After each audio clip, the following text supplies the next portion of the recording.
ഒരേ സംഭവത്തിൽ രണ്ട് പരാതികൾ. ഒന്ന് മർദ്ദനമേറ്റ ഒരു മാധ്യമപ്രവർത്തകൻ്റെ പരാതി, മറ്റൊന്ന് കുടുങ്ങിയെന്ന് കണ്ടപ്പോൾ വനംവകുപ്പ് ഉദ്യോഗസ്ഥർ തയ്യാറാക്കിയ കള്ളപ്പരാതി. രണ്ടും സ്വീകരിച്ച അതിരപ്പള്ളി പോലീസ് രണ്ടിലും FIR ഇട്ടു. കള്ളക്കേസിൽ കൊണ്ടുപിടിച്ച തുടർ നടപടി. എന്തൊരു സ്പീഡായിരുന്നു! ഒടുവിൽ പാതിരാത്രി വീട് വളഞ്ഞ് അമ്മയോട് പോലും പറയാതെ അയാളെ എടുത്തു പൊക്കി സ്റ്റേഷനിൽ കൊണ്ടുപോയി.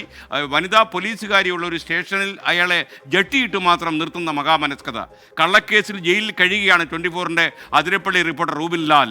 പക്ഷേ റൂബിൻ ലാൽ ഫയൽ ചെയ്ത കേസിലെ FIR ഇപ്പോൾ അതിരപ്പള്ളി പോലീസിൻ്റെ കോൾഡ് സ്റ്റോറേജിൽ സുഖമായിരിക്കുന്നു. സാധാരണക്കാരന് ഈ നാട്ടിൽ നീതി ലഭിക്കാൻ വലിയ പാടാണെന്ന് പിന്നെയും നമ്മെ ബോധ്യപ്പെടുന്ന സംഭവങ്ങൾ. പോലീസിൻ്റെ ഇരട്ടത്താപ്പ്, കെടുകാര്യസ്ഥത.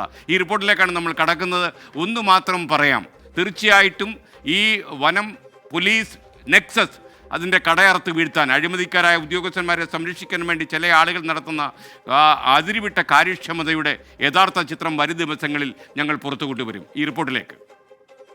റോഡരികിൽ വാഹനമിടിച്ചു കിടന്ന കാട്ടുപന്നി. രക്ഷാപ്രവർത്തനം വൈകിയതോടെ വാർത്ത ജനങ്ങളിലേക്ക് എത്തിക്കാൻ ഇറങ്ങിത്തിരിച്ച റൂബിൻ ലാൽ. റോഡരികിൽ നിന്ന് ദൃശ്യങ്ങൾ പകർത്തുന്നതിനിടെയായിരുന്നു കൊന്നക്കുഴി forest station beat officer Jackson ഫ്രാൻസിസിന്റെ നേതൃത്വത്തിൽ റോബിൻ ലാലിനെ ആക്രമിച്ചത്. ഇത് കാടല്ല, അറിയില്ലേ? PWD. ഞാൻ ഇറങ്ങിന്നോളാം. നിന്ന പേരെന്നാ? ആയിക്കോട്ടെ. ആക്രമണത്തിന് പിന്നാലെ വനം മന്ത്രി അന്വേഷണത്തിന് ഉത്തരവിട്ടു. ഒപ്പം അതിരപ്പള്ളി പോലീസിൽ റൂബിനും പരാതി നൽകി.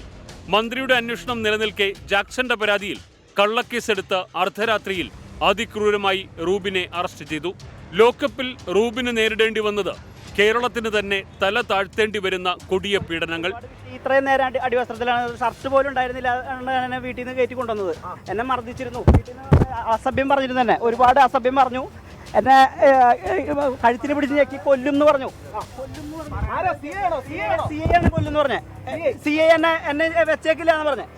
പിന്നാലെ റൂബിനെ കോടതിയിൽ ഹാജരാക്കി റിമാൻഡ് ചെയ്തു. എന്നാൽ 2 ദിവസം പിന്നിട്ടിട്ടും റൂബിൻ നൽകിയ പരാതിയിൽ ഒരു നടപടിക്കും അതിരപ്പള്ളി പോലീസ് തയ്യാറായിട്ടില്ല.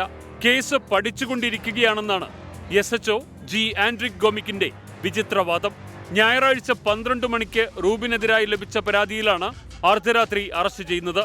ഇപ്പോഴും റൂബിൻ നൽകിയ പരാതി മേശപ്പുറത്ത് പൊടി പിടിച്ചിരിക്കുന്നതിനു പിന്നിൽ ഉദ്യോഗസ്ഥ ലോബിയുടെ ഉന്നത ബന്ധവും ഉന്നതതല ഗൂഢാലോചനയുമാണ് വെളിവാക്കുന്നത്. ഒരു പരാതി ലഭിച്ച് മണിക്കൂറുകൾ പിന്നിട്ടിട്ടും പ്രതിയുടെ മൊഴി പോലും രേഖപ്പെടുത്താൻ പോലീസ് തയ്യാറായിട്ടില്ല. ഇതോടെ അതിരപ്പള്ളി പോലീസും വനവകുപ്പും നടത്തുന്ന ഒത്തുകളിയുടെ നേർസാക്ഷ്യമാണ് പുറത്തുവരുന്നത്. 24 തൃശൂർ. പൊതുജനം കഴുതയല്ല സാർ.